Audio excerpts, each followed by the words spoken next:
They told me the clock would be the loudest thing in the room, but they were wrong. It was the silence between each tick that almost broke me. I sat there with my hands resting on cold metal, counting seconds like they still belonged to me, even though every man in that building had already decided they didn't. My name is Ethan Graves. You've probably heard it before, whispered like a warning or printed like a headline. Mafia boss. Untouchable. Dangerous. Funny how none of that follows you into a room like this. In here, I was just a man in a gray uniform, waiting for a door to open. The air smelled like disinfectant and old concrete, too clean, too empty, like they'd scrubbed every trace of humanity out of the place. A guard stood 10 feet away, pretending not to watch me, but I could feel his eyes every time I moved, every time I breathed a little too deep. 11 minutes. That's what he said when they locked the last door behind me. 11 minutes until everything I was, everything I'd done, everything I hadn't done, got reduced to a line in a report. I leaned my head back against the wall and closed my eyes, not to pray, not to beg, just to remember what quiet used to feel like when it wasn't counting down. And then I heard it. Not the clock. Not the guard shifting his weight. Something else. A sharp, steady rhythm against the concrete. Claws. Controlled. Measured. Coming closer. I opened my eyes slowly, like maybe if I moved too fast, it would disappear. But it didn't. The sound stopped right outside my cell, and the silence that followed was heavier than anything I'd felt all night. I pushed myself forward, gripping the bars, and that's when I saw him. A German shepherd, broad-shouldered, alert, every line of his body built for discipline. A police dog. A K9. The kind trained to read danger before it happens. He should have reacted the second he saw me. Should have barked, pulled back, signaled the threat. That's what they train them for. That's what they expect. But he didn't. He just stood there, staring at me. Not through me. At me. His ears lowered slightly, not in fear, not in aggression, something else. Something I couldn't place. The handler gave a quiet command, a practiced tone meant to guide, to correct. The dog didn't move. Another command, sharper this time. Still nothing. The guard shifted, uneasy now, glancing between me and the dog like something didn't add up. And then the dog took one slow step forward, close enough that I could see the reflection of the overhead light in his eyes. Close enough that I could see recognition. My chest tightened, not from fear, not from the room, but from something deeper, something I hadn't felt in years. I'd seen those eyes before. Not here. Not like this. Somewhere louder. Darker. A night where everything went wrong and one small thing didn't. The dog let out a low sound, almost a whine, soft enough that only someone listening for it would hear. And I was listening. Because in a place where nothing was supposed to change, something just did. The handler pulled on the leash, tension cutting through the moment, but the dog resisted, just for a second, just enough to make everyone notice. I swallowed hard, my voice barely more than a breath when it finally came out. Ranger! The name felt impossible in my mouth. Like saying it might break whatever this was. The dog's head tilted, just slightly. And in that small, quiet movement, something inside me shifted. Because for the first time since they brought me here, since they told me how my story would end, I wasn't looking at the clock anymore. I was looking at him. And he was looking back like he knew something the rest of them didn't. The guard cleared his throat like he needed to remind the room who was in control, but his voice came out thinner than he expected, and it made something shift in the air between us, something fragile that should not have existed in a place built for endings. He stepped closer and tightened his grip on the leash, pulling it just enough to break the stillness. But Ranger did not snap back into formation the way a trained dog should. He held his ground. Muscles tense but not aggressive, eyes still. locked on mine like I was the only thing that made sense in a room full of certainty, and I felt it then, not hope, not yet, but a crack in something that had been sealed shut the moment they read my sentence out loud. The handler gave another command, sharper this time, a tone that usually cut through instinct and forced obedience, but Ranger only shifted his weight, paws scraping softly against the concrete as if the floor itself was trying to hold him in place. And that sound, that small resistance, echoed louder than the clock, louder than the guards, louder than everything they had built to make this moment final. I stepped closer to the bars without thinking, fingers wrapping around cold steel, and I lowered my voice because somehow I knew this was not something meant to be loud. "It is okay," I said, not sure if I was talking to him or to myself, but the moment the words left my mouth his ears twitched, just slightly, like a memory brushing against the edge of recognition. The handler cursed under his breath, embarrassed now, glancing at the other guard, who was no longer pretending not to watch, and for a second the entire system felt off balance, like a machine missing a gear. "Move him," the guard muttered, but there was hesitation in it, a pause that should not have been there, because nothing in this place was supposed to hesitate. Ranger took one more step forward, close enough that I could see the small scar along his muzzle, faded but familiar, and it hit me harder this time. Not just a flash, but a full memory, rain hitting pavement, the smell of smoke, a trembling body tucked behind broken crates. I had reached down without thinking that night, lifted something that did not belong to me, something small and shaking that trusted me anyway, and now years later that same trust was standing on the other side of a cell door refusing to walk away. "Ranger," I said again, steadier now, and this time there was no doubt in the way his body responded. His tail moved once, slow and uncertain, not the excited wag of a pet, but something deeper, something earned. The handler froze, his grip tightening again as if control could be forced back into existence, but control was already slipping. I could see it in the way the guard shifted his stance, in the way the silence stretched too long between commands, in the way Ranger leaned forward just enough to press his nose against the bars, breathing in like he was searching for something he had lost. And I realized then that whatever happened next was not just about me, not just about a sentence or a verdict. Something had already changed, something none of them could undo, because a dog trained to detect danger had just chosen to stay, and in a place where everything was supposed to end exactly the same way every time. That choice meant something was about to break. The leash snapped tight with a sharp sound that cut through the air like a warning, and for a moment everything froze again, but not in control this time, in confusion, because Ranger did not step back. He leaned in closer, pressing his nose between the bars as far as he could go, drawing in my scent like he was trying to confirm something the world had told him was impossible. The handler pulled harder, his boots scraping against the floor, as he tried to reassert order, but Ranger lowered his body, anchoring himself with quiet defiance, not aggression, not fear, just certainty. And that was what unsettled them the most, because trained certainty is predictable. But this was not trained, this was something else, something remembered. The guard beside him shifted uneasily, glancing toward the hallway, like he was expecting someone to step in and fix this moment. But no one came. The clock kept ticking, steady and indifferent, but it no longer felt like the loudest thing in the room. Now it was Ranger's breathing, slow, deliberate, each inhale like a question, each exhale like an answer. I did not understand yet. I tightened my grip on the bars, feeling the cold bite into my skin, grounding me in something real, because everything else suddenly felt like it was slipping out of place.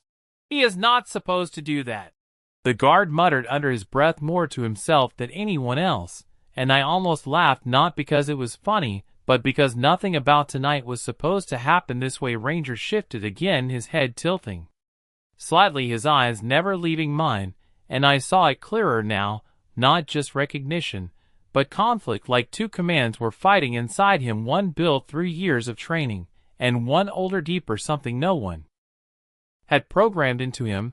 the handler gave one final command, sharper, louder, the kind that usually ended hesitation, but Ranger did not move. Instead, he let out a low sound, not loud, not threatening, just enough to fill the silence. And for the first time the handler hesitated, his hand tightening on the leash, but not pulling as hard, because somewhere, even, he could feel it. This was not disobedience. This was something he did not understand. I swallowed slowly, my throat dry, my voice coming out quieter than I expected. "You remember," I said, and the words felt heavy, like they carried more truth than anything spoken in this building before. Ranger's ears flicked forward, his body relaxing just a fraction. And that was all it took for something to shift completely. The guard straightened suddenly, like he realized this had gone too far. "That is enough," he said, stepping forward, his tone sharper now, trying to reclaim authority.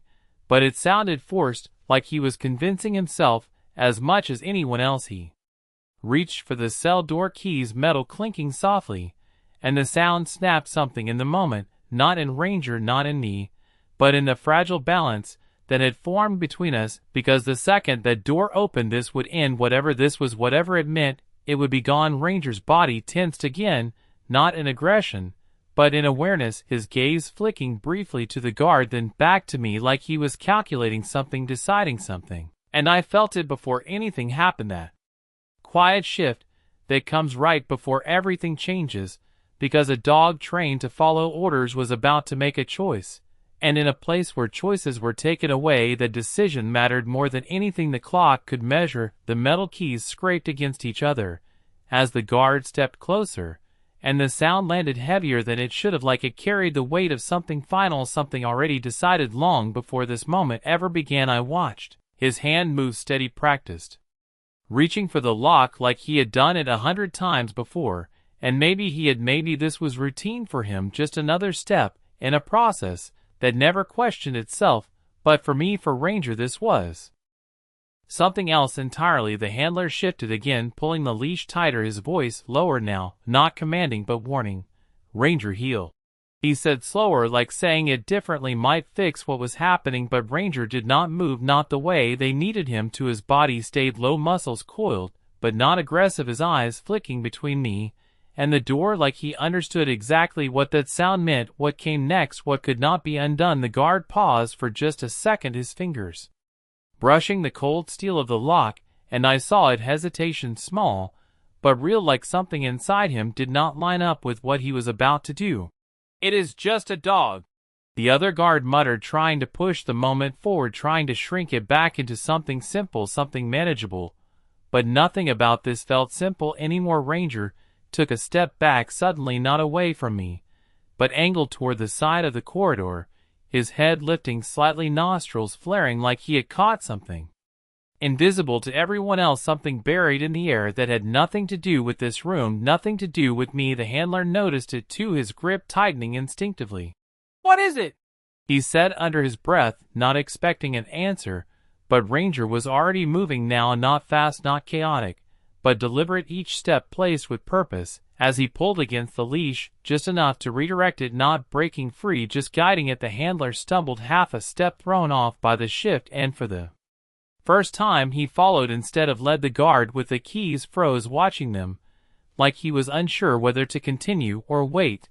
And that pause stretched longer than it should have. The clock kept ticking, but it felt distant now, like it belonged to a different room, a different story. Ranger stopped near a sealed cabinet along the wall, one I had barely noticed before, plain metal, locked like everything else in here, but different.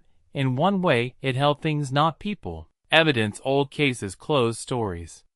Finished, at least, that is what they said. Ranger lowered his head, pressing his nose close to the seam of the door, breathing in deep again and again, his body going still in that focused way only trained dogs could manage. Except this did not feel like training, this felt like discovery. The handler frowned, pulling slightly. "There is nothing there," he said, but his voice lacked conviction, because Ranger did not react to nothing. Ranger pawed once at the base of the cabinet, not aggressive, not frantic, just enough to mark it, to say, "Look here." The guard with the keys turned slowly, his attention shifting from me to the cabinet, and I saw it again, that crack, uncertainty widening, because this was not part of the Script none of this was. Ranger let out another low sound, softer this time, almost like a question, and I felt it hit something deep in my chest because I knew that tone. I had heard it years ago in the dark when he had been small and scared, asking without words if he was safe, if he was seen. And now here he was asking again, but not for himself, for something hidden, something buried. And suddenly the room was no longer about my ending, it was about something unfinished, something they had locked away and forgotten.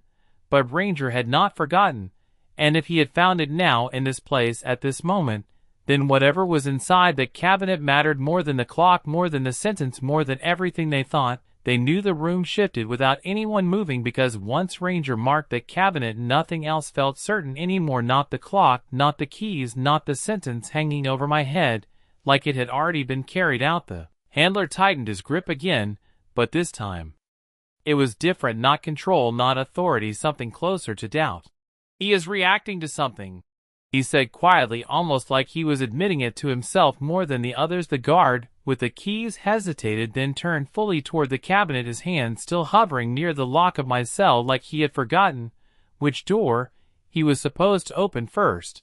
"It is sealed evidence," the second guard said quickly, like naming it would settle it, like that explained everything. But Ranger pawed again, more firmly, this time a single deliberate motion, and then went still, nose pressed to the metal, breathing slow, focused, unshaken. The handler exhaled sharply.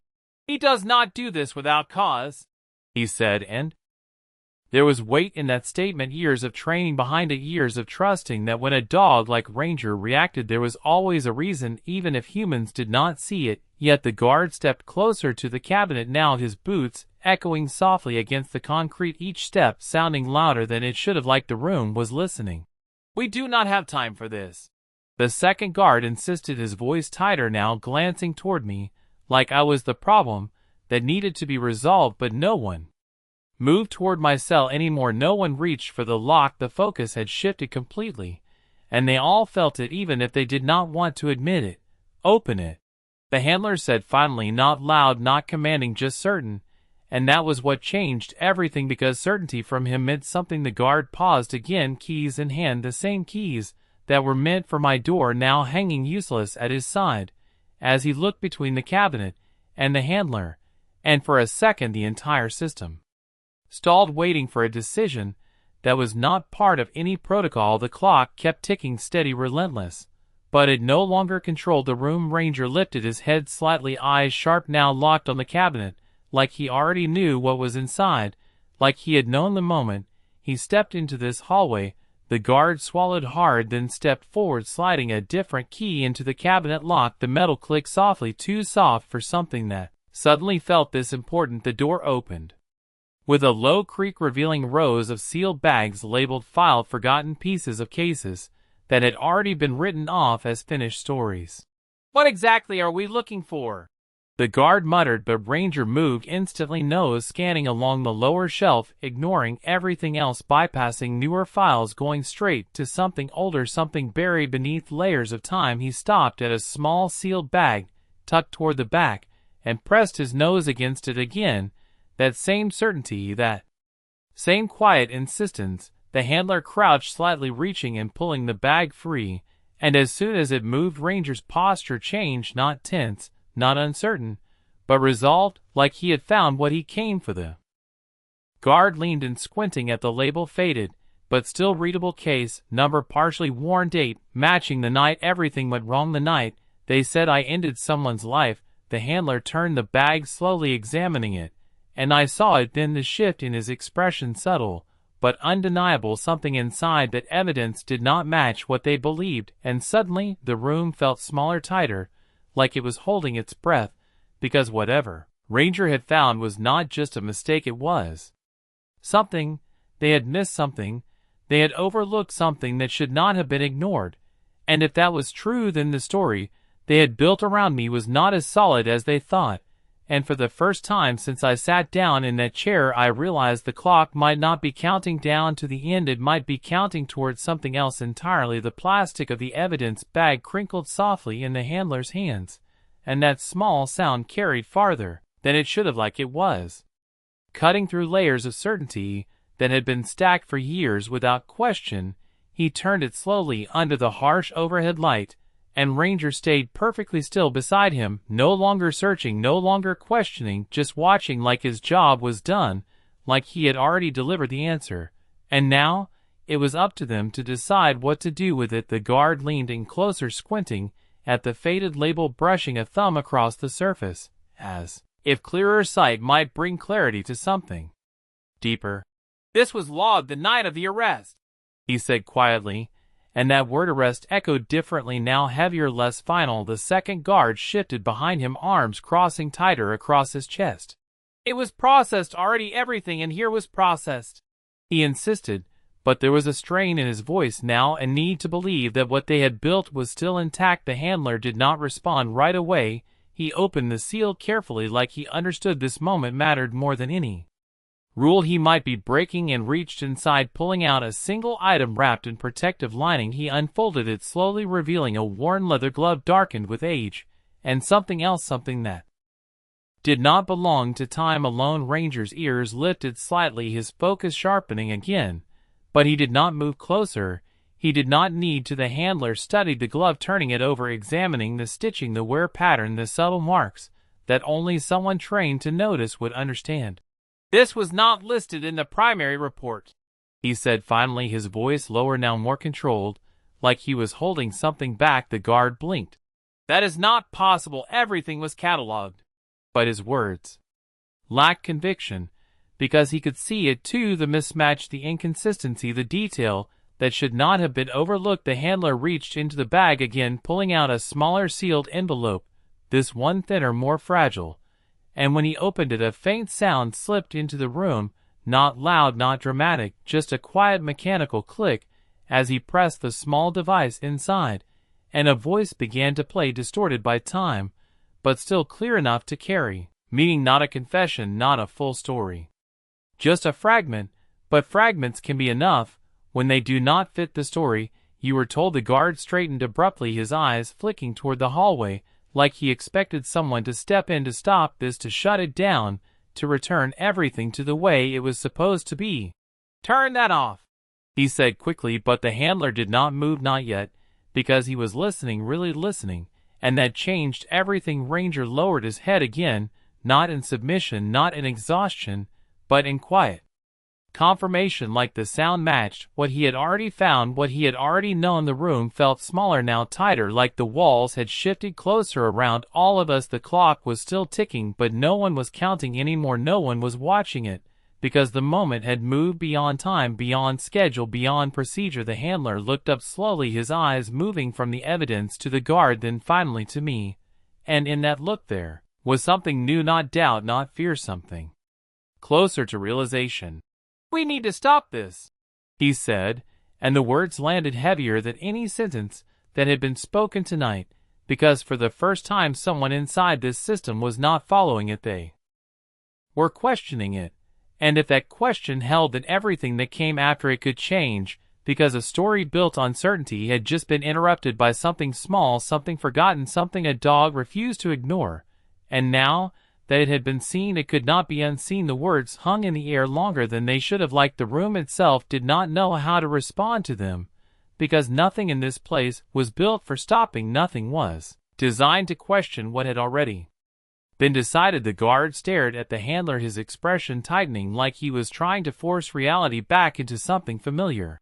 "You do not have that authority," he said, but the edge in his voice betrayed him, because authority only works when everyone believes in it, and right now belief was slipping. The handler did not raise his voice, he did not step forward, he simply held the evidence in his hand, and that alone seemed to carry more weight than any badge or title in the room. "Then call someone who does," he replied, calm, steady, unshaken, and that calmness spread outward, filling the space with something new, something that did not belong here. Hesitation turned into movement. The second guard reached for his radio, fingers fumbling slightly before pressing it to life, his voice low, urgent, as he spoke into it, requesting immediate review, referencing the case, number, the evidence, the discrepancy. Words that should have been routine, but now felt like they were pulling something buried back To the surface, Ranger remained beside the cabinet, unmoving, his presence grounding everything in a way nothing else could, his breathing steady, his posture relaxed but alert, like he was watching the pieces fall into place exactly the way they were meant to. I stayed where I was, hands still wrapped around the bars, but they felt different now, not like a boundary, not like the end of something, but like the edge of something opening up. I did not move, I did not speak, because I knew this moment was fragile. One wrong word, one wrong action, and it could collapse back into what it was before. The guard with the keys lowered his hand completely now, no longer reaching for my cell, no longer pretending that the next step was obvious. His eyes flicked toward me just once, and in that brief glance, I saw it, not certainty, not judgment, something closer to uncertainty, the kind that comes when a story you trusted begins to change. "Stay where you are," he said automatically, but the command felt hollow because there was nowhere else I could go. Footsteps echoed from down the corridor, heavier, faster than before, more voices approaching, the shift in energy unmistakable, the system responding to itself, trying to contain something that had already begun to break. The handler closed the evidence bag carefully, like he understood its importance now, like he was holding something that could not be ignored anymore. Ranger lifted his head slightly, ears turning toward the sound of approaching authority. But he did not move away, he stayed exactly where he was, anchored in the truth he had found. The radio crackled again, a voice sharper this time, asking for clarification, demanding details, and the guard answered quickly, repeating everything he had seen, everything Ranger had done, every word sounding more real the more it was spoken. The hallway filled with new figures, uniforms, different ranks, expressions tight, controlled, but uncertain, as they took in the scene. The open cabinet, the evidence in hand, the dog standing still, as if he had called all of this into motion. The handler stepped back just enough to give them space, but not enough to surrender what he held. "This needs to be reviewed immediately," he said, and there was no hesitation in his voice now, no doubt, only certainty built on something real, something undeniable. Ranger glanced at me then, just for a second, and in that look there was no confusion, no question, only quiet assurance, like he had already done his part, like he knew what came next was no longer up to him. And as the room filled with voices and decisions and the weight of something shifting, I realized the clock was still ticking, but it no longer sounded like an ending, it sounded like something being interrupted, something that refused to finish the way it was supposed to. The hallway filled with voices, but none of them sounded certain anymore. Orders overlapped, questions cut through commands, and for the first time since I had been brought here, the system did not move like a machine. It moved like people trying to understand something they could not ignore. A man in a higher rank stepped forward, his presence quieter than the others, but heavier in a way that made everyone else shift slightly to give him space. His eyes moved quickly, taking in the open cabinet, the handler holding the evidence, the guard standing unsure, and then finally landing on Ranger, who remained still like the center of everything. "Explain," he said, and the word was not loud, but it carried through the room with authority that did not need volume. The handler spoke clearly, laying out each step, what Ranger had done, how he had reacted, what he had found. No exaggeration, no hesitation, just facts. And when he finished, he held out the evidence bag like it was not his anymore, like it belonged to the truth now. The officer took it slowly, his expression unreadable as he examined the glove, the envelope, the worn label, his thumb tracing the edges, as if trying to feel what had been missed all this time. The room went quieter as he opened the envelope and pressed the device again.